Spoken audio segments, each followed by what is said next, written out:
started writing Food for the Archons as a book of despair after watching my father die in 2013. During his transition, I experienced a series of paranormal and psychic events that left me feeling that I had either gone completely crazy or fell into humanity's darkest secret. I spent the next 5 years conducting extensive research, and I quickly learned that what I had experienced was real. My journey brought me to an understanding that showed me that despite the terrifying reality of an unseen predator, we as humans have a forgotten power. Just knowing this brings us tremendous hope in what once seemed a dark reality. I wrote this book for me in hopes of gaining a better understanding of our reality and relationship to it. But my hope is that you will find as much value in reading it as I did in writing it. I Am Human, Food for the Archons, humanity's psychic connections, simulated realities, parallel worlds, and the manipulation of mankind. It's available on Amazon.com and at sixcentsmedia.net and wherever books are sold. I'm Dennis Nappy II, reminding you to let your intuition be your guide. Thank you. Let me tell you why you're here. You're here because you know something. What you know you can't explain, but you feel it. You felt it your entire life. That there's something wrong with the world. You don't know what it is, but it's there.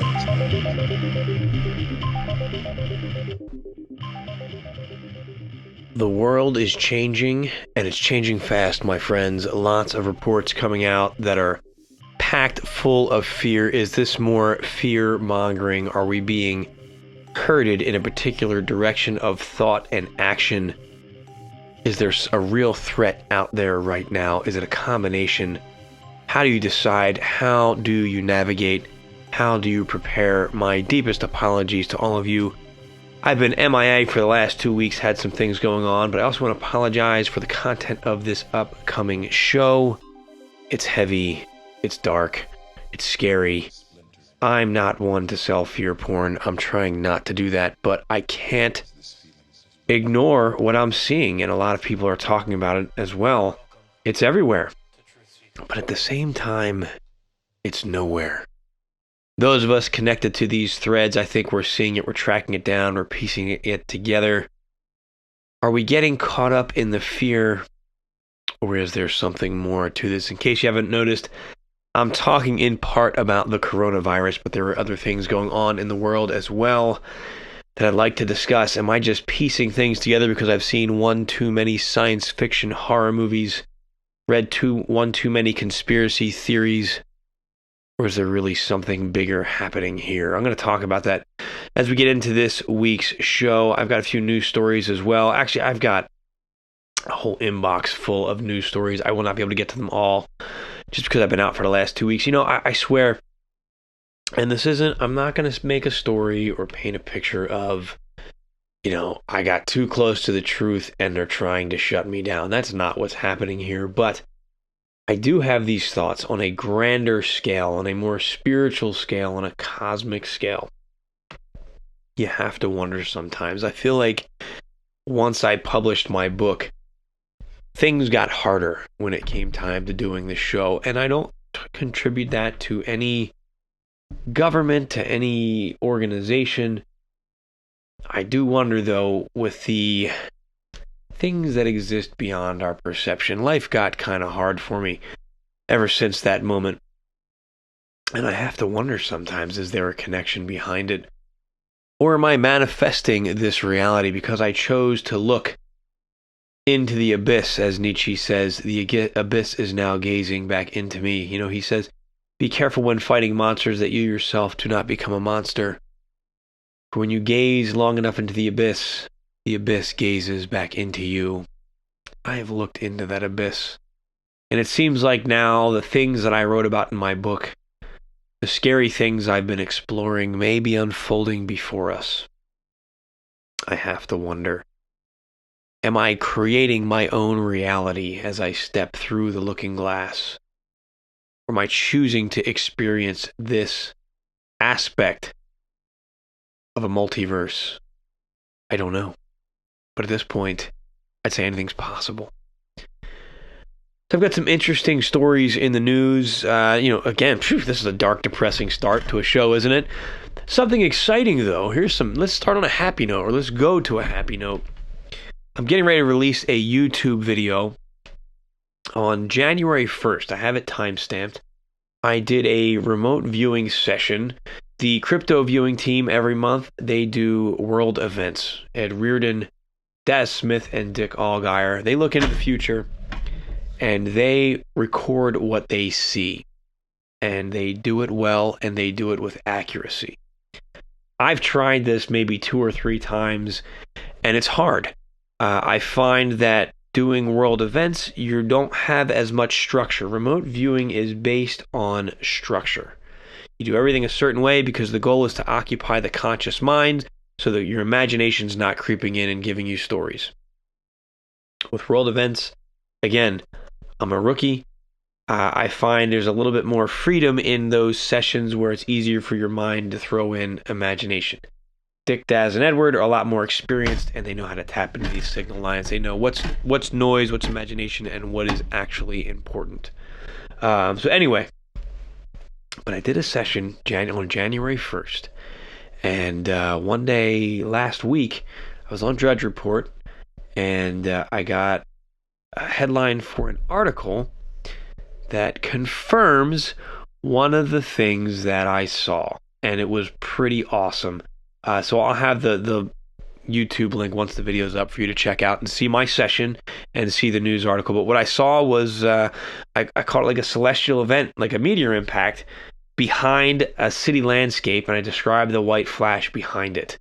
And that just happened over in India. There was a meteor impact, and it left a crater and everything. And you see the video, and it's just as I described it. There's some inaccuracies in my data. I had the location wrong. I had Paris. But I'm okay with that. But it's pretty cool to see that remote viewing, looking at the future with intention, and then seeing it play out in the news. It's a wild feeling when you get that accuracy. So look for that on my YouTube channel coming out this week. All right, some stories in the news here. I could do a whole show on this. I'm going to go a little bit quicker just because there's other things that I think are pressing as well, but I think it's all connected. Let's start here. This is from Daily Mail. Revealed, the Pentagon's secret UFO program that focused on shadowy Utah ranch labeled a possible laboratory for studying other intelligences. Bombshell report in Popular Mechanics describes Pentagon's UFO program. Details origins of cryptic Advanced Aerospace Threat Identification Program, previously unknown research contracted by DIA in 2008 to 2009 is revealed. One 494-page report details high frequency of encounters near ICBM silos. ICBM is Intercontinental Ballistic Missiles. Describes one 1975 encounter where missiles targeting coordinates were altered. Another report analyzed the medical effects of close encounters with UFOs. It also details the shadowy Skinwalker Ranch in Utah, which was proposed as a, quote, possible laboratory for studying possible interdimensional phenomena. Now, this is coming up a lot lately in my research. I'd say in my synchronicities of my research is the interdimensional aspect. I just read Whitley Strieber's book, World of, I forget what it's called, his newest book, and he talks about the possibility of a sister dimension, a parallel dimension that's closely related to ours, that these beings travel back and forth from. Is it possible that this is what this article is referring to? I need to dive into the Popular Mechanics article. There's a wealth of stuff here. It's a whole other show, but I want to alert you to it. I'll have the links to the Daily Mail article in the show notes at sixthsensemedia.net and the newsletter. But check it out. Let me know what you think. I think we're onto something here with this other dimension that seems to coexist with ours. And I'm reading a Dolores Cannon book right now where some people seem to be popping in and out of these dimensions. Whitley Strieber seems to have done it multiple times in his life as well. Is that where the UFOs are coming from?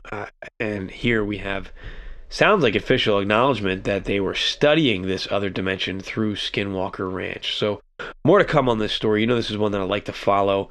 I don't want to let it fall by the wayside, so check that out. And I will resume this. I'll have to do a whole show on this. All right, here we go. Daily Star. Scientists switch monkey brains on or off using electricity in an experiment. And basically what this article talks about is they gave these monkeys anesthesia, a sedative, knocks them out unconscious. And they isolated a part of the brain, and they're able to stimulate it with electricity, and the monkey is instantly wide awake and fully conscious. Why am I sharing this? For a couple of reasons. Number one, I feel sad for these monkeys.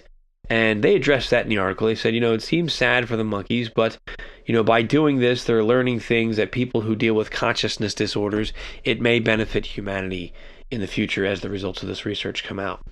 A couple things on that. Number one, I look at these experiments and I look at people who report abductions.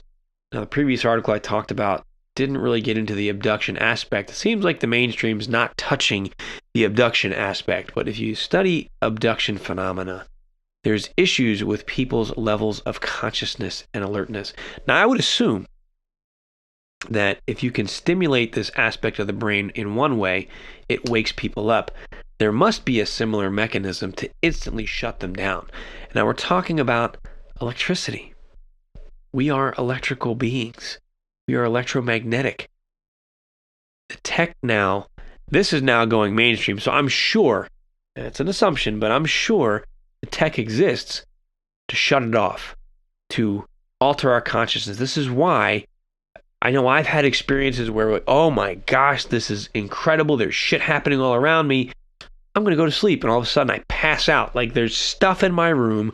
I'm amazed. I'm shocked. I'm terrified. And then I say, I'm going to go to sleep. This could be technology that helps validate a lot of these stories of abduction or encounters. I've been thinking a lot about this is where I'm going to get dark for a minute. I've been thinking a lot about our situation here on this planet, about our situation in this reality. Ever since writing my book, ever since I started writing my book, I wanted to say things that sound brave and aggressive. The statement comes to mind all the time, well, this is war. This is a war. But I can never say it. I could easily upsell that.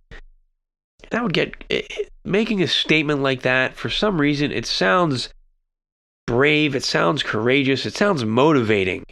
When you say, we're at war, this is war, it gets people's attention.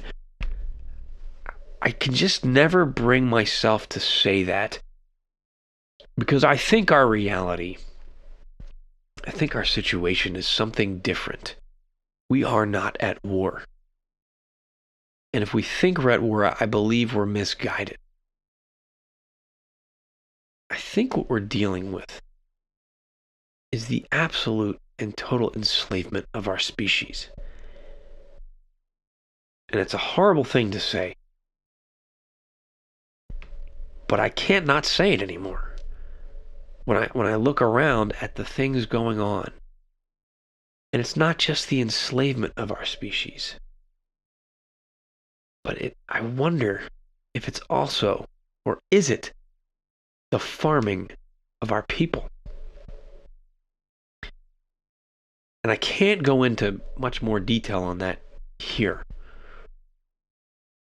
And I talk about it in the book and in other platforms that I have a little bit more freedom to do so. But if you've read the free ebook, I'm human and we're not who we think we are, I think you'll understand where I'm coming from when I make that statement. And if you look at reality, if you look at life as above, so below, every species feeds on another species, it seems like. In order for us to live, something else has to die. And I feel that in our arrogance and our ignorance as the human family, we think we're the top. We think we're the most intelligent. And that's where I think we fall victim to something else, to a predator. And that's a scary thing to think about. But I think that it's important to understand when we're looking at the potentially scary things going on with this coronavirus, which I'm going to come back to. Because I talk to a lot of people who are in denial. They feel that there's no way that something like a pandemic could impact us, where millions or even billions of people could die. Historically, it's happened, but there's a level of cognitive dissonance. And I have that going on as well, even though I'm glaring at this stuff, even though I believe and I know certain things. It is really hard to accept the possibility that not only something like that could happen, but it may be happening right now. And I'm not sold on that possibility yet. But I'm getting there. And I'm concerned. And I think when your perspective shifts in understanding our current situation, and a situation we've been in for quite some time, and we may have been built for this very purpose. There's evidence, there's texts out there that suggest we were bred as a slave race, that we may be bred for a form of nourishment, much like the farm. I was talking to somebody the other day, and I was saying, every morning driving to work, I drive past the trucks with the pigs on them, and I feel so sad for them. And it's easy. Somebody kind of rolled their eyes at me and were like, well, bacon, I like bacon. It's easy to do that. It's easy to devalue a life when you contribute to its suffering. And again, farming. Farming holds a different meaning when you think about yourself being the creature that is farmed. It really changes things. It's sad. But I think that realization, as scary as it sounds, the possibility of that, I think is essential in really getting a handle on what may be happening in this world right now. We're going through a transition. I've been talking about it for a while. I've been plugging the hell out of crypto viewing. If you want to get a good pulse on what's happening, patreon.com/crypto viewing. They're presently working on, the team, we are presently working on some updates to the coronavirus and what's going on. Edward's been covering as much as he can on his YouTube channel. Dick's been putting out some stuff publicly on his YouTube channel, but there's only so much we can say on the public forum in terms of YouTube and Facebook, because these are companies with their own rules, policies, and agendas, and they can ban us if we cross the line. So we have Patreon, where we can say a little bit more without getting ourselves in trouble and shut down. But it's concerning. And I know this sounds just dreary, but this is what I'm feeling. And I want to express it.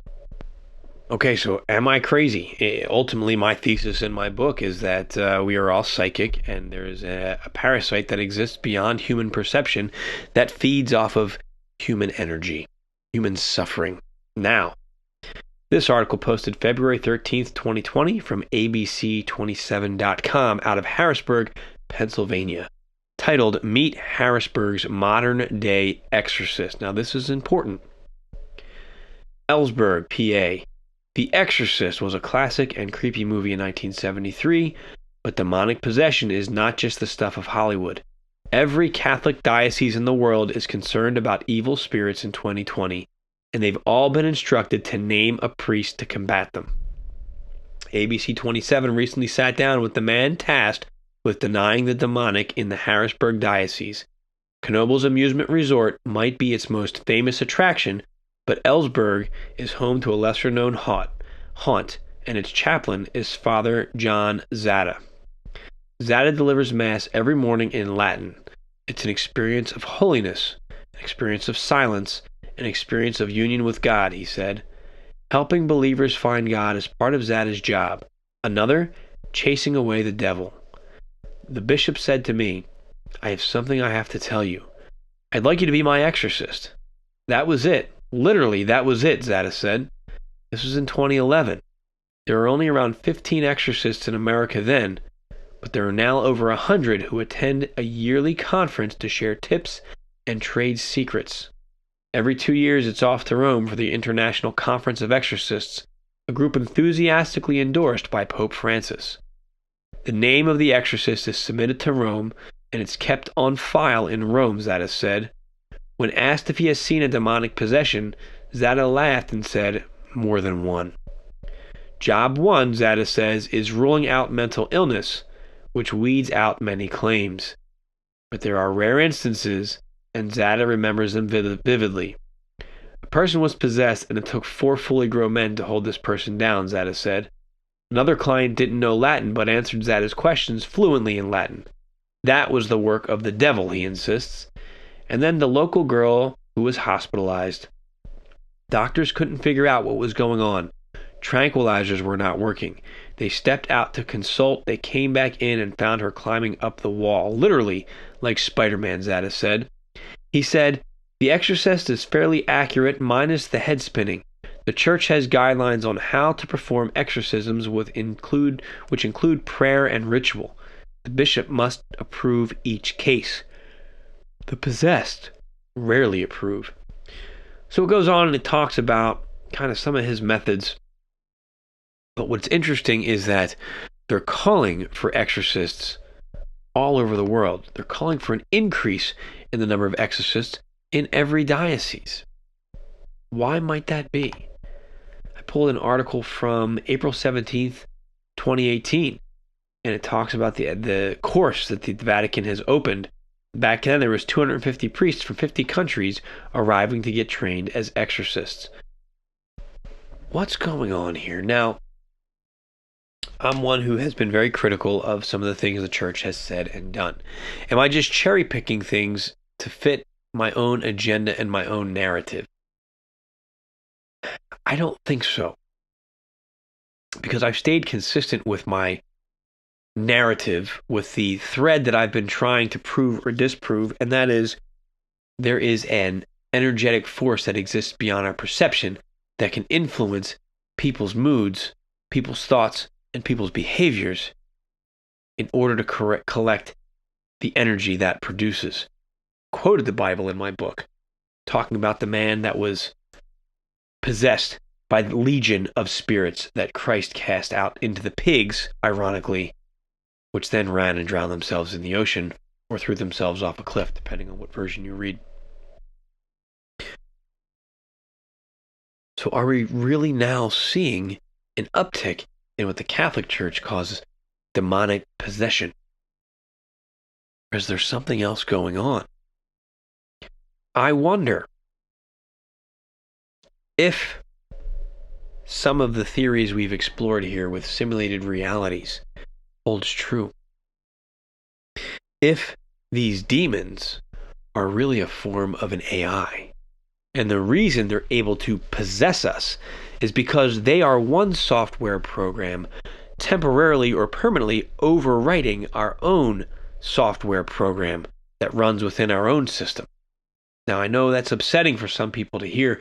We don't like to be reduced to an AI, but I think that is a strong possibility.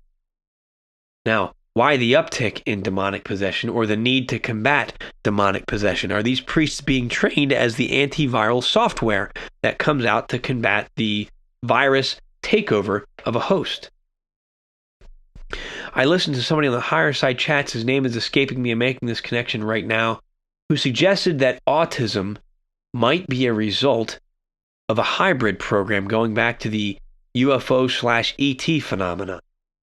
There's some great research and conversations out there that have been had talking about the hybrid program. And there's a gentleman out there in his research, and he looks at how autism is evolving and the types of autism are evolving, where although the number is increasing, the functionality is getting better. We're seeing more cases of Asperger's as opposed to the more extreme versions on the spectrum. But he describes it. He says, how would we expect an AI to act that's new to this society? People with autism and on the spectrum have a difficult time expressing emotion. A computer program at this point have a difficult time expressing emotion, but they show highly advanced, superior levels of intellect processing and intelligence, much like an AI would. Now, let's say a reality exists where this AI lives. And the AI wants to find a way to break into our world. So what does it do? It comes through our computers first, and then it finds a way to seed itself either via a Wi-Fi signal or some form of nanotech that gets into a host and is able to communicate with the brain and then take over. Is that what demonic possession is?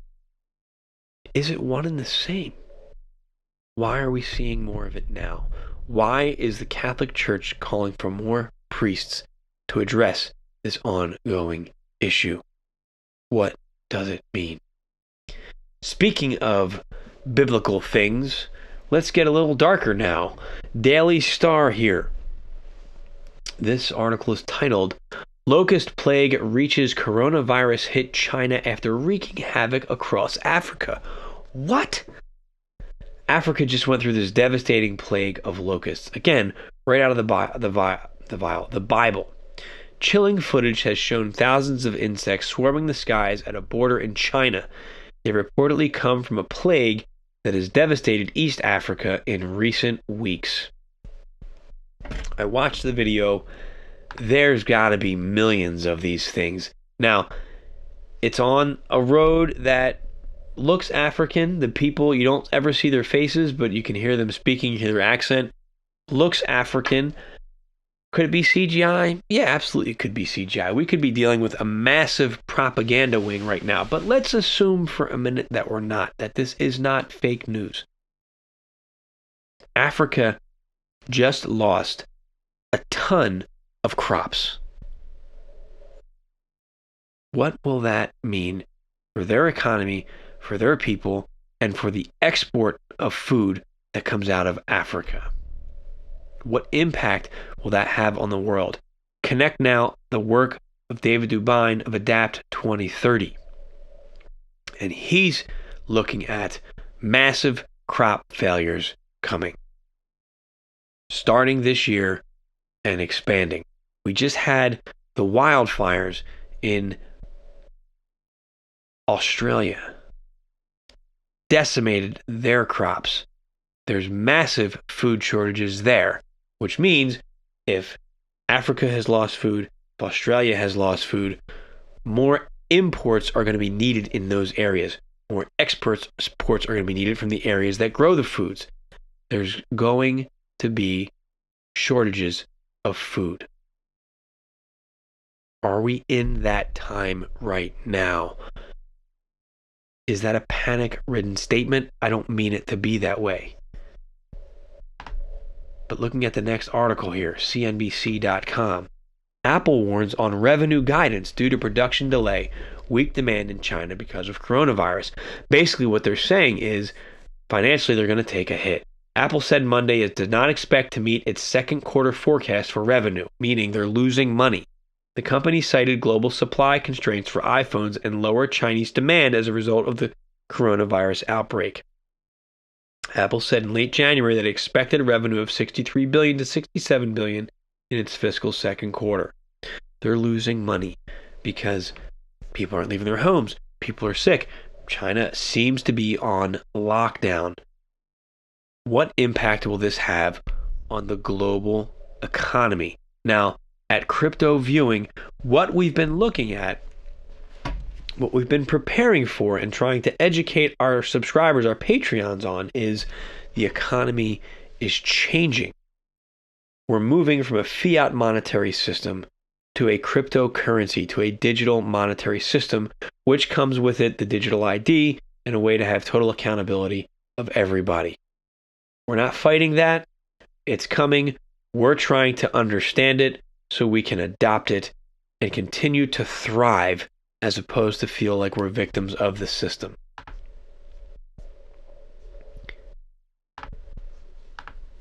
Are we looking at that transition now?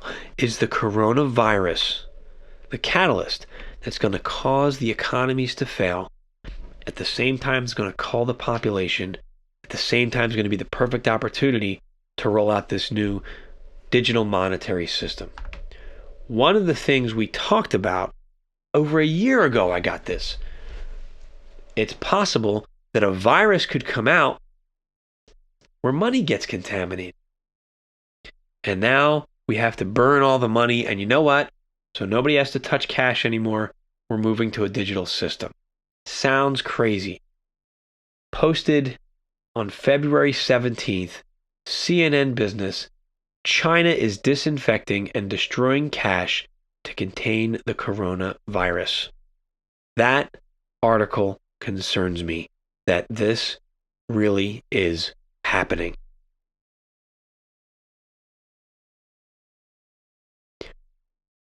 Are we looking at the real thing right now? Are we in the throes of a pandemic, of a change, of a catastrophic change? It's concerning. It's scary. What do we do about it? How do we prepare for it? First and foremost, I'd say don't panic. Are you boosting your immune system? Are you able to ride it out if you have to shelter in place for a couple weeks to a couple of months at a time? These are things that we need to be thinking about. And I think it's important to start thinking about them now and start taking steps to protect you and your family. I think within the next 2 weeks, we'll have a better understanding if this is just a fear-mongering campaign or if there's something to this. That's just my guess. Within 2 weeks, we'll see how it's spreading throughout the United States, or is it contained? I think that should be very telling over the next couple of weeks to see, are we overreacting here? I don't know, because I don't know who or what to trust when it comes to the media. And I may be spreading disinformation right now. I may be fear-mongering right now for no reason. But what if I'm not? So what do you do? What do we do when we're not completely sure if this is it? Can it hurt to take some extra precautions? Maybe it'll hurt our ego. I'm okay with that. I'm okay with being wrong. Because if I'm not wrong, I may have a bigger problem to deal with. All right, friends. I'm keeping this show short today because I packed a lot of information in it. Take a look at the links at sixcentsmedia.net. It'll be in the show notes. It'll be in the newsletter. Let me know what you think. I'll have this up on YouTube as well. Again, I've been adding content to the YouTube channel. To my YouTube followers, please continue to comment. I enjoy all of them. I know I've been delayed at getting back to some of you. I'm working on it. My apologies. Please keep the comments coming, though. And I will be working on those responses. It's just been kind of hectic. I'm out of time, friends, and I'm getting hit with a wave of exhaustion right now, so I'm going to call it quits. Check out patreon.com/cryptoviewing. There's a lot of important content coming out there. It's well worth your time and your investment.